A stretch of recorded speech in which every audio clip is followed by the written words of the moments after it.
Therapy Chat Podcast, episode 122. This is the Therapy Chat Podcast with Laura Reagan, LCSW-C. The information shared in this podcast is not a substitute for seeking help from a licensed mental health professional. And now, here's your host, Laura Reagan, LCSW-C.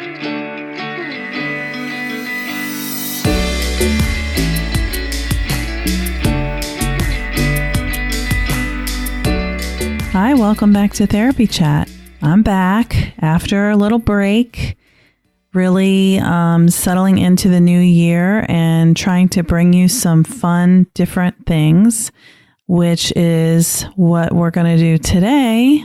I had the idea to bring you questions from listeners. I thought that maybe I would have one episode where listeners asked questions and I would answer the questions. But when listeners started asking questions, what I realized is that the questions were so much more in depth than to be able to be played on only one episode. So this week, we are going to talk about a question that our caller, Elizabeth, had about episode 107, when I interviewed Tamra Hill, and the title of that episode is Abusive Relationship Dynamics and Trauma Bonding. Tamra and I were talking in that interview, and she was initially going to talk to us about trauma bonding. But what it kind of evolved into is a discussion about some of the dynamics of abusive relationships. And Elizabeth, our caller, who you'll be hearing from in a moment, had a question for more detail about that, because in the interview with Tamra, we talked about it as two people who have plenty of experience in working with clients who've been in abusive relationships and maybe some firsthand knowledge. I did disclose some firsthand knowledge that I had of witnessing abusive relationships and being in an unhealthy relationship, which almost turned abusive. So Elizabeth had some questions that many of you listeners may have when you heard that episode. And so first, I'm going to play for you the segment of the interview with Tamra that Elizabeth was asking about. And then I'm going to play for you Elizabeth's question. Then I'm going to talk about that a little bit more. So first, I'm just going to play for you a part where Tamra tells us who she is. And then we'll go into the way that the conversation went that had Elizabeth wondering. Tamra, thanks so much for being on Therapy Chat today. Thank you for inviting me. Thank you. You're welcome. So let's just start off with you talking a little bit more about yourself and your practice. Yeah, sure. So I'm currently in Pennsylvania, and I'm working with children and adolescents as well as families and parents. And right now I'm in two group private practices, which are awesome. One is very trauma focused for parents, and the other practice is very trauma focused for kids and teens. So right now I'm just dealing with a lot of kids, primarily teenagers, who are dealing with traumatic situations. So I think the main thing that I'm noticing right now in my practice is domestic violence situations. Mm-hmm. So, yeah, situations where we have parents who are very verbally and physically abusive toward each other, and the kid or the teen is sitting in the background and they're watching this traumatic car crash, because it really is. It's like two different people are they're not getting along. What happens in the process of domestic violence is you have somebody who's the dominant partner. They're being very emotionally or psychologically and physically abusive, but there are times when they are very loving and very charming, and that kind of cements that bond between the two even more. And it kind of gets that other spouse stuck in limbo between, you're this person who's abusing me and traumatizing me, and yet I love this other side of you that's so charming. So that's how that process gets started, and I see it most in domestic violence cases. Okay, so I'm really glad you brought that up. I want to talk about a couple little points about that, Because for one thing, I think that people who are in abusive relationships don't necessarily recognize their relationships as being domestic violence or intimate partner violence. It's like we have this picture of what that is. And then the way it shows up in people's lives, they don't think it's the same. I very much agree.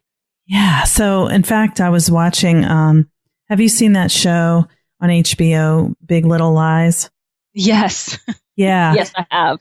I was watching that and last night, I've seen the whole series and I actually think that it's a kind of an accurate portrayal of the way abusive relationships can be in the Nicole Kidman, marriage, that the husband can be very loving, very sweet.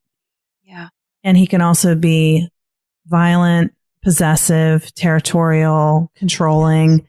Yes. And I think when we understand about the dynamics of domestic violence and abusive relationships as outsiders, as professionals, it's easy for us to say, oh, clearly that's an abusive relationship. But if you know about the dynamics like I do, and it sounds like you do, yes. It's like what's going to happen. The progression. It starts off with, a very exciting courtship that's usually very short and quick to become a deeply committed relationship. Yes. And then, and with the male partner often being described as being a perfect gentleman and, the dream come true kind of, fantasy partner. Yeah, it's that relation. And I'm glad you brought that up, Laura, because that's that relationship. I just want to throw this in there with you. It's that relationship that makes you feel like you're being swept off your feet, right? Mm-hmm. Put on a pedestal. Yeah. It's that every girl's dream kind of a relationship. Right. And it's kind of like that fairy tale idea. So the person puts you on a pedestal and you're like, wow, nobody has ever liked me this much, and it's like, wow, he is really, and I'm just stereotyping with a male-female relationship, but that's not necessarily the only dynamic where this can happen, of course. But yes. But for people who know the dynamics, that the first time there's violence, the victimized partner is going to be completely caught by surprise and think that this is totally out of character.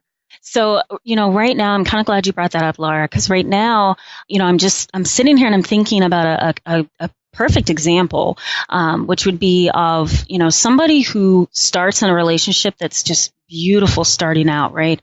And it might be great for the first 3 years, and then it changes. And I see that a lot in marriages. I see the dating relationship go well, but right after the marriage, right after the wedding, actually, I'm seeing a lot of traumatic bonding happening. You have the abuse, you have the, I've secured this relationship, I've finally got you, and the person changes. Of course, you and I know, Laura, that this is not every relationship, but I'm sure you and I both have heard of relationships where things start out well, the marriage happens, the kids happen, and then something goes wrong with the marriage.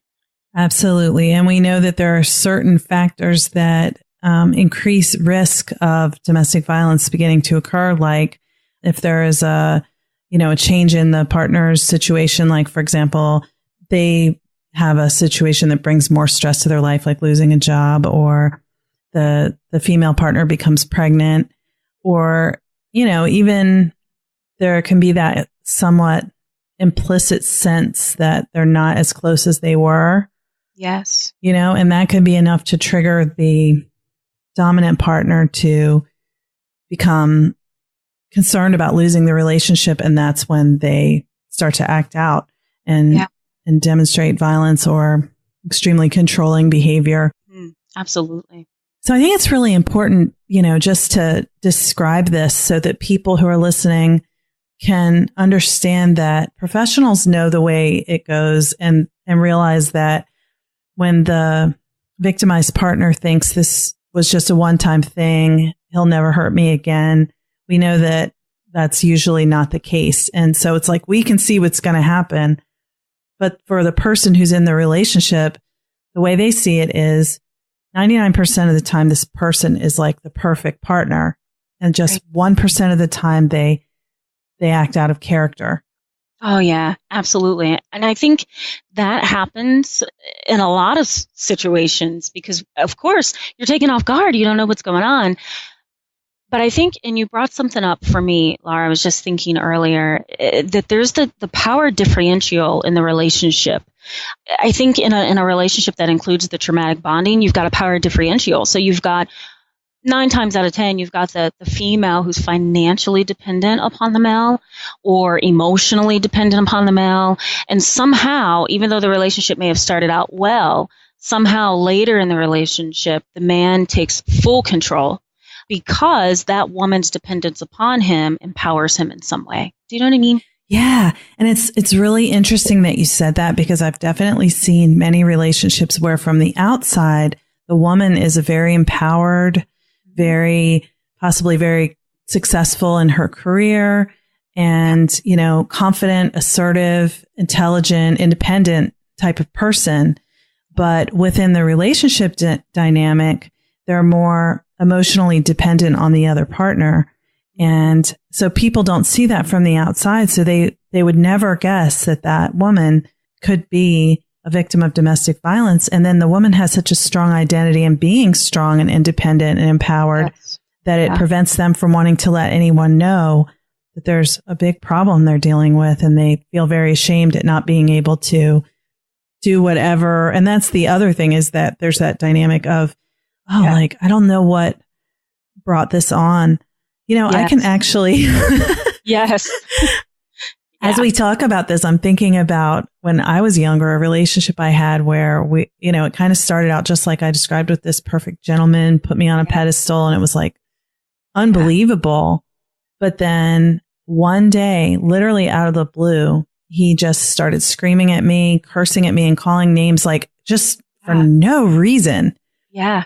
And if I hadn't known, I wasn't a mental health professional then, but if I hadn't known about the dynamics of domestic violence because of just things I had seen in some other family relationships, I wouldn't have realized. I definitely would have thought, what did I do? What happened? Like, how did I make him, so upset? Absolutely. You internalize that, right? You start to internalize that as I've done something wrong. Maybe I'm not pretty enough, smart enough, strong enough, And I think I'm glad you brought that up, Laura, because this is the process. This is typically what happens to a female in an abusive relationship. And in order to cope, it sounds like you were strong enough to get out of that. But in order to cope for most women, they begin to over-identify with a person. And of course, I can go down a whole list of things that they begin to do, Laura, but one is over-identify with them. So just explain a little bit more about what that means, over-identify with them. Yeah, absolutely. So what the woman does is, because she's in a state of confusion, she doesn't know what to think. She thinks it's her fault, but she's not, 100% sure. She starts to kind of make excuses for the behavior and over-identify. So what I mean by that is, looking back at some things that may have triggered her, made her snap, made her angry, made her emotionally distraught. And she begins to almost, I can't think of the word I'm trying to reach for. It almost becomes a fusion of identities with she and her spouse. Do you know what I mean by that? Mm-hmm. Like she tries to find some way to reconnect them. And so that's, her process of trying to over-identify, kind of making excuses, but normalizing it at the same time. Yeah. And kind of thinking it must be something she did or somehow she must have caused this, which makes her try to make it better. And, and he's happy to say, yeah, you made me behave this way. And, so, when you said I was strong enough to get out of that relationship, I definitely was I think, even though I was so much caught by surprise, I still I was like, oh no, this is like not okay. I got to get out of this. I know where this is going. But it was just because I had had the experience of hearing about that before and that's not okay. And I think, let's say if in my own family, when I was growing up, if my parents had treated each other that way, I probably wouldn't have blinked an eye. Sure. Yeah, absolutely. Absolutely. So, go ahead.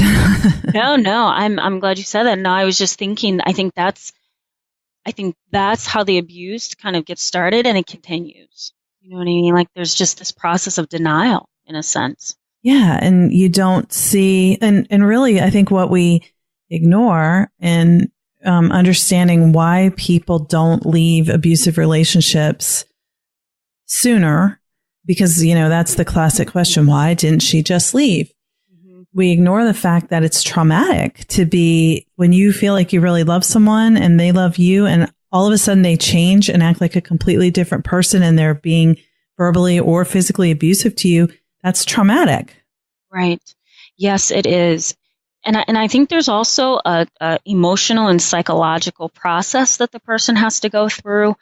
And it's going to be hard to break that relationship until they begin to process everything. It's almost like the beginning stages of the abuse, they're too shocked and too numb at times to make decisions. So I hate to say this, but in most relationships, everything needs to play out until that person gets tired and says, I've got to go. Mm-hmm. Yeah. And when you mention strength, it makes me want to point out that it takes an immense amount of strength to stay in an abusive relationship. It's actually much more difficult than because when you escape from that relationship, it's over. But when you, of course, it can be hard to get out of it even when you're trying to end it. But if you don't leave the relationship, if you're financially dependent or you have kids or you're pregnant and you have nowhere else to live and it's just not that simple, it takes incredible strength to be able to keep going with the abuse that people experience. I agree, Laura, and especially when you have kids too. Yeah. Yeah. Mm-hmm. Yeah. And, sometimes the victimized partner thinks that they need to stay in the relationship to protect the kids in some way, that the kids will be harmed either emotionally or physically if they leave the relationship. Okay. So as you heard there, what we were talking about is how in abusive relationships, the partner who's being victimized, and as I said in that episode, the gender doesn't necessarily matter. It's not always heterosexual relationships that this happens in. It can happen in a relationship with any gender combination. And the abusive partner may be any gender, and the victimized partner may be any gender. Oftentimes, people think that men cannot be victims of domestic violence, but that is definitely not true. Both in same-sex relationships where both partners are male and in heterosexual relationships where one partner is male, women can be perpetrators. And in same-sex relationships where both partners are female, there can be a partner who is more dominant in the relationship who can be abusive towards the other partner and victimize them. And any other combinations that you can think of, the dynamic is about power and control. It's really not about gender. So that's an aside, but I just want to be sure that everyone who's listening knows that if they feel like their experience might fit into this and the genders that have been explained or described by me or by myself and Tamra when we were talking don't match, your experience doesn't mean that you may not be in an abusive relationship. And I don't want anyone to feel excluded or unheard in the fact that anyone can be a victim of intimate partner or domestic violence and abusive relationships. So now I want to go ahead and play for you Elizabeth's question so you can hear what her thoughts were and what her questions were about this episode, and then we'll go from there. Hi, Laura. My name's Elizabeth, and I'm located in Rockville, Maryland, and I am a fan of your Therapy Chat podcast. I would like to submit a question, and my question is about podcast episode number 107, about abusive relationship dynamics and traumatic bonding, which featured Tamra Hill. And what I wanted to ask is maybe you could perhaps elaborate a little bit more about the different stages in the cycles of abuse. During the conversation with Tamra, you guys touched on it a little bit. And I would also like to ask if maybe you could elaborate about characteristics of individuals who tend to be attracted to that type of relationship over and over again, whether it's the dominant partner or the one who's overpowered. But I was just curious, that episode got me thinking about a lot of things that I think folks can relate to, and just wanted more information for my own personal psychoeducation, if you will. So thanks again. I look forward to listening to the final podcast when it's released. So I'm going to talk about the characteristics of abusive relationships and give you some information to expand upon what was said in that episode number 107, based on Elizabeth's question and probably what many of you may be wondering. In general, abusive relationships often have some factors in common. They're not all the same, but one common dynamic is that there can be a very short period of courtship before an intensely committed relationship is started. For example, dating for a few months and then or less and moving in together or getting married. People often describe being swept off their feet. It's a dream come true relationship. Feels like a fairy tale. It's just like what we see in the movies. All of those stories where they live happily ever after. Of course, as I've said to many clients, in fairy tales, which end with the couple getting together and living happily ever after, that's just the beginning of the story of that relationship. It's not how it ends. Happily ever after means, all the ups and downs of navigating what a relationship is. It's not always happily, and it's not always ever after. But if we are realistic about relationships, how they should be, there's not a Prince Charming and you're a damsel in distress up in a tower and he comes and saves you from a dragon and then he takes care of you. You're a queen. He puts you on a pedestal. You make babies and all is wonderful and blissful forever. When you look at fairy tales, how much do you even see about Prince Charming as a person? He's usually pretty quiet, pretty, stoic. He's just a hero and he comes and rescues and that's it. You jump on the horse or into the carriage and go. But that's not how real relationships are. That's not respectful to either partner being more complex. And of course, I'm oversimplifying, but, people who are in abusive relationships sometimes miss red flags about all of the focus being on one partner, the other partner seemingly not having any needs, just wanting to take care. That's a red flag for a relationship. It doesn't mean it's going to be an abusive one, but is it one that's equal and based on mutual respect and care and concern for the reality that each partner has their own feelings, their own wants and needs? No, it really isn't. So I mentioned fairy tales, and I think of two things. If you've ever seen any fairy tale, you're familiar with the way those stories go. But if you've ever watched Shrek, Shrek is more of a realistic story. And it kind of puts fairy tales on their heads, especially the first Shrek. So if you look at how the relationship is between Shrek and Fiona, that's more like what a healthy relationship actually looks like. They talk about things. They both have a voice. Neither one is making all the decisions, or neither partner's feelings are the only feelings that matter in the relationship. So to talk about the dynamics of abusive relationships, no two relationships are the same, but there are some patterns that are common in abusive relationships that can help us identify that this is not a healthy relationship. And the information I'm sharing now comes from the National Coalition Against Domestic Violence website. So I'm going to summarize some of the information that's here, and you can go to the website where there's a wealth of information. It's ncadv.org/dynamics-of-abuse.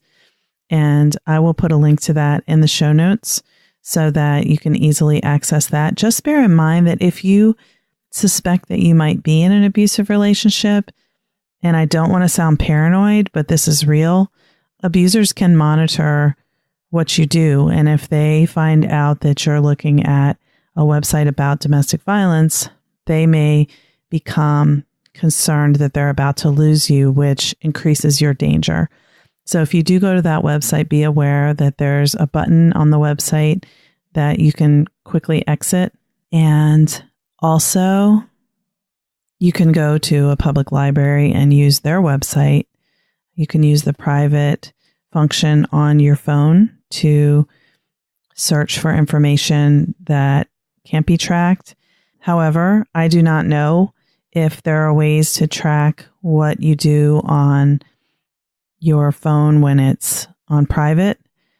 And when I say I don't know, there are an incredible number of things that people will do when they're terrified of losing their relationship or they are obsessed with maintaining control in their relationship. And I'm going to give you another resource, which I'm looking up right now.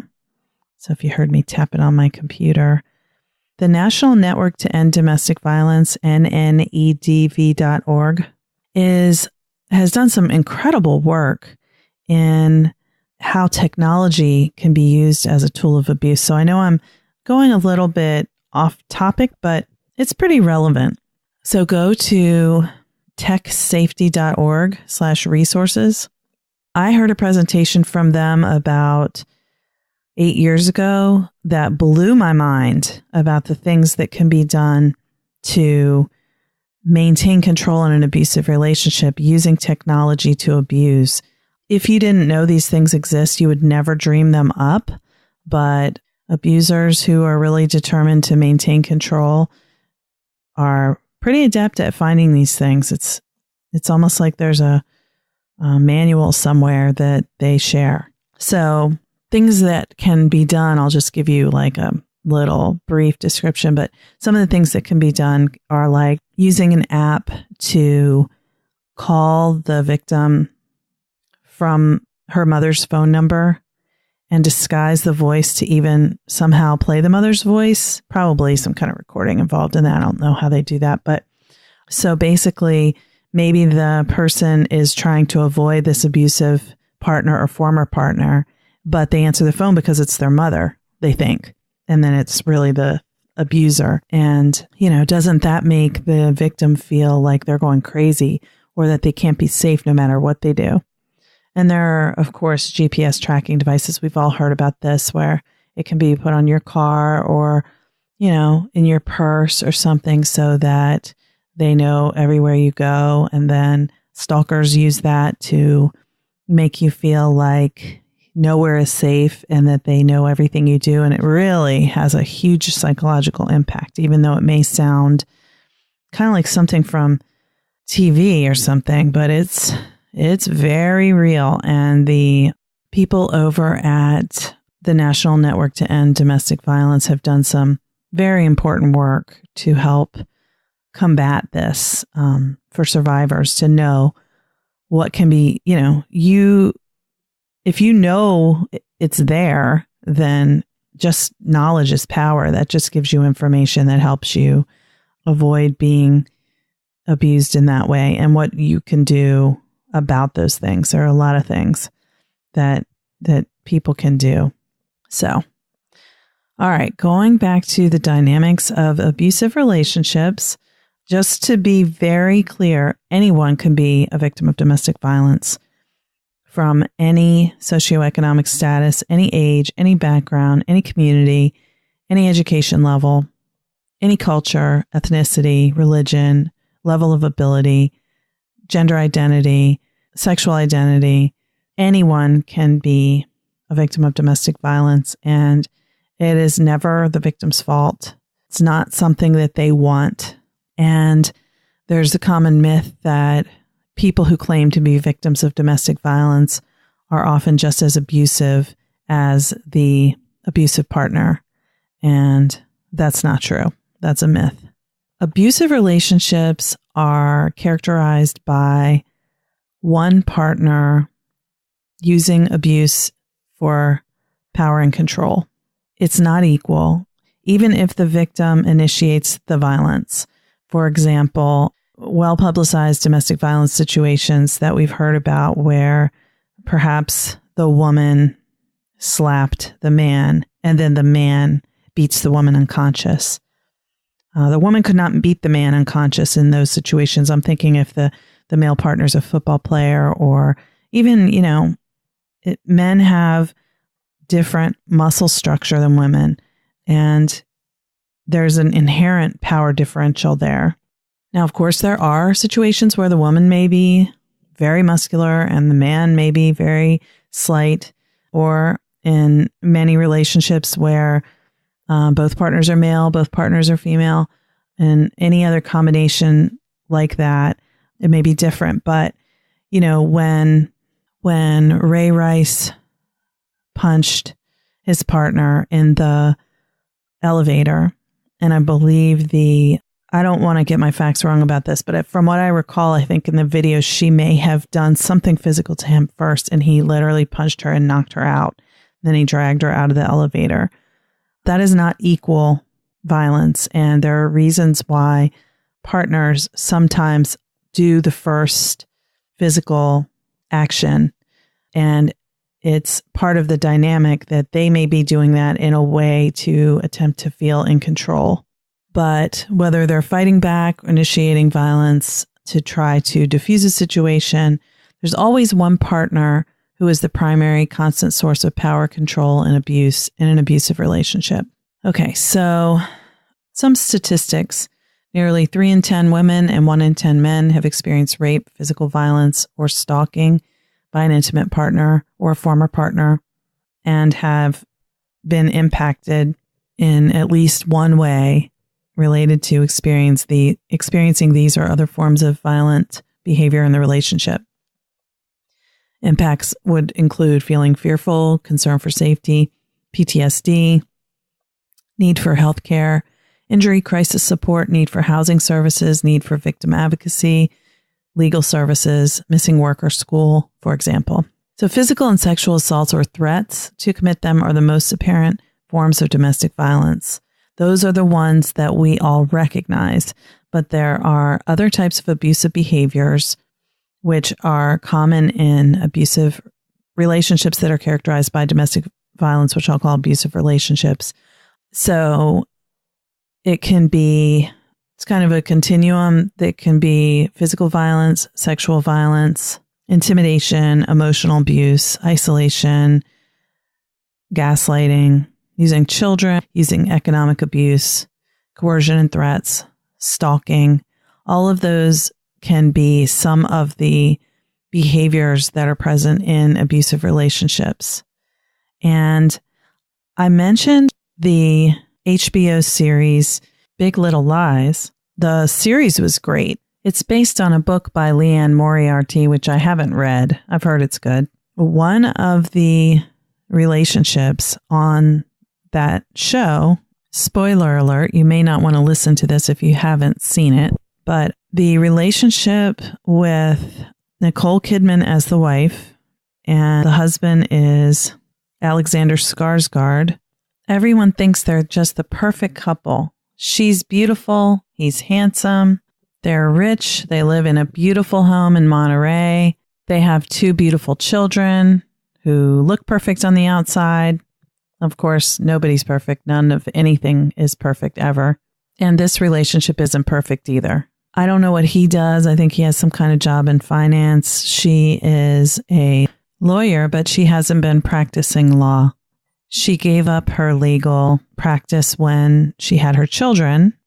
She has twin boys who are first grade age, so 6 or 7 years old. And all of their friends comment on what a perfect husband he is. He's so devoted to her, sweet, loving, treats her like a princess.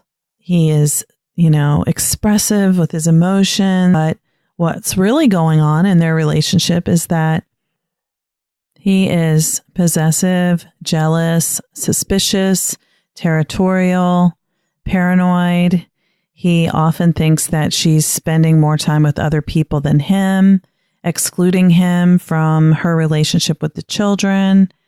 He gets angry when she doesn't want to spend all of her time with him when he returns from business trips or when she makes other plans, even though she may not have known when he was traveling and when he was returning. He accuses her of lying or sneaking around when she isn't. He doesn't really express how he feels. He will, out of the blue, lash out at her and make accusations, accuse her of lying, and then he will become violent. He doesn't want her to resume any practice of law, and it seems like the more she tries to assert any independence and autonomy from him, as his behavior becomes increasingly controlling, he gets triggered more and more, and his incidences of violence towards her increase. And sometimes she hits him, and then they have, I don't know how it's portrayed in the book, and I'm not 100% certain how it was intended to be portrayed in the series on HBO, but the sex they have does not seem to me that it is completely consensual. It's like, I don't know, it just seems like some kind of response to what's happening. And the way she talks about it afterwards, she describes it in a way that she knows something isn't right about it for her, but that's not really clear, not explicit. The therapist clearly, they go to couples counseling and the therapist is very clear. She's very clear with the character Celeste that this relationship is unsafe for herself and her children.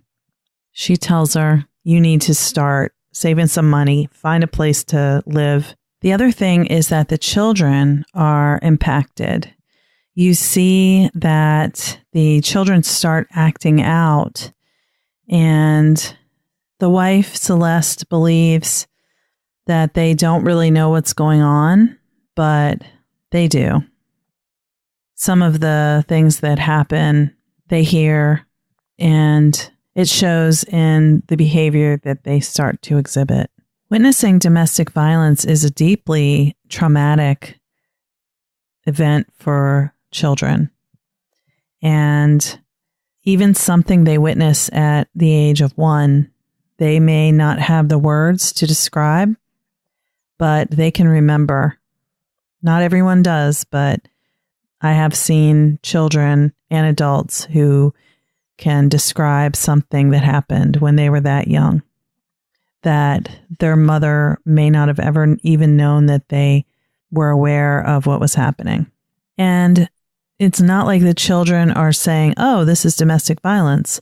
But what's happening is that they feel terrified and they have a trauma response. And that's what carries on through adulthood. So I want to be very clear that domestic violence is traumatic for the victim, and witnessing domestic violence is traumatic for children. Victims in abusive relationships may feel that they want the abuse to end, but they don't want the relationship to end. And really, if you think about it, that makes sense. They feel isolated. They may feel depressed, helpless, unaware of the services that are available to help, embarrassed about their situation.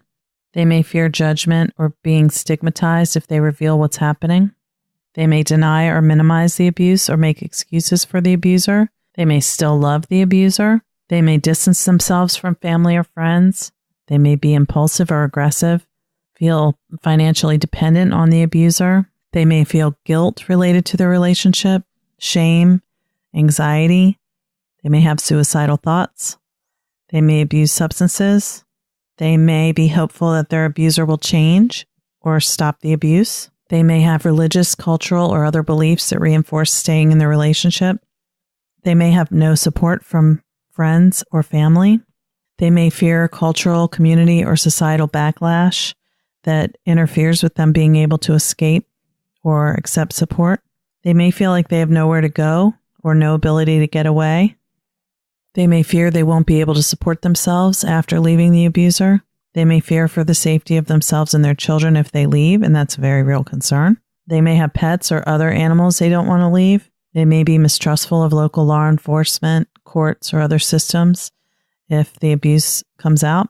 And they may have had previous unsupportive experiences with friends, family, employers, law enforcement, courts, CPS, and believe they won't get help if they leave, or fear retribution if they do.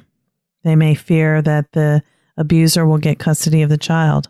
So it's very important to understand that for someone who's in an abusive relationship, as much as other people may encourage them to leave and may even become unsupportive and withdraw from them if they won't leave, it is always up to that survivor of domestic violence to leave when they're ready. And the best thing you can do as a supportive person is give them resources like the National Domestic Violence Hotline, help them find out about the resources available in your community. Every community has some kind of domestic violence program that offers safe shelter, 24-hour hotline. Oftentimes there's free counseling available. It may take years for someone to develop a safety plan and get their affairs in order to be able to leave. And some people don't leave, but it's their choice.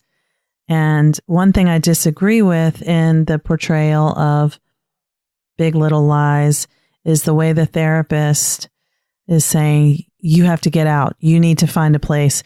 I do agree with a therapist being very honest about the risk and helping the client understand that this is an abusive relationship, but it's up to that person to know when the right time is to leave. And when someone else tries to pressure that person, it may not really feel supportive.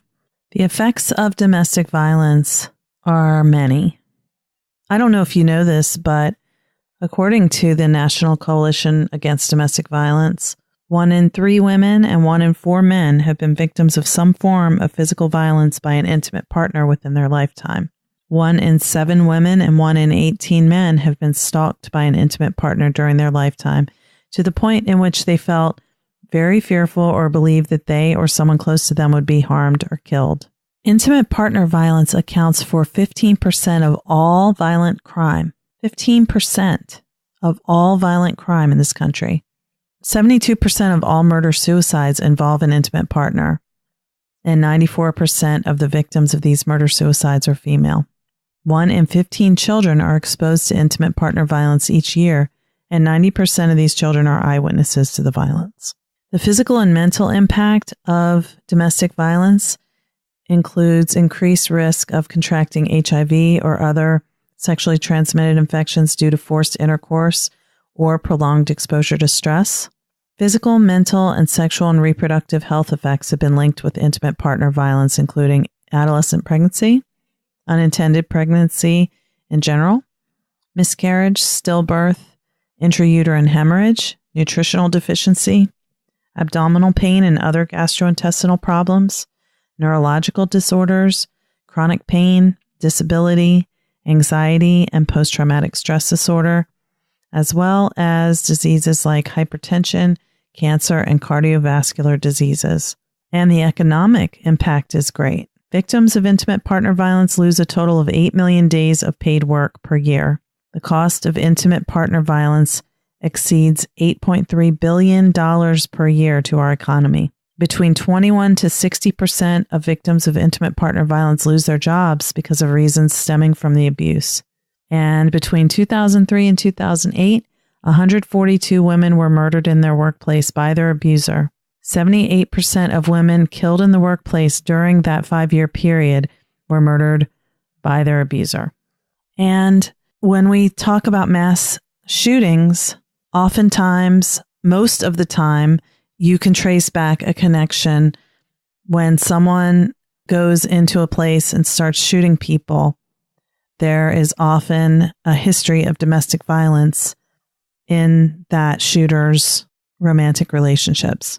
Oftentimes, the person who goes and shoots a bunch of strangers first kills their family, their wife or mother or other family members. And according to a report from the United States Department of Justice, domestic violence calls are among the most dangerous types of calls for police officers to respond to because they're the most likely to result in an officer fatality. So I'm going to give you the National Domestic Violence Hotline number. It's 1-800-799-7233. That's 1-800-799-SAFE. 1-800-799-7233. If you call that National Domestic Violence Hotline number, you'll be connected with the domestic violence hotline in your community.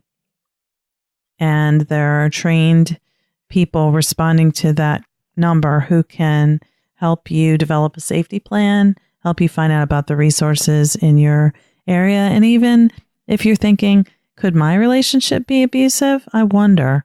You can call there and they can help you to determine if what you think is a red flag is a common dynamic of an abusive relationship. So thanks for listening to this episode. That's all I'm going to say for today about Elizabeth's question. But I'm very grateful to Elizabeth for calling in, and we are going to be talking about this more in upcoming episodes. I'm going to talk about how to identify if your relationship is unhealthy or abusive, if you might be an abuser, and what you can do if you are. And if you are in an abusive relationship as the victim, what some of your options are. And we're also going to talk about the specific issues of youth and young adults in dating relationships with partner violence and LGBTQ relationships as well. So thanks again for listening. Until next time, I will talk to you later. Thank you for listening to Therapy Chat with your host, Laura Reagan, LCSW-C. For more information, please visit therapychatpodcast.com.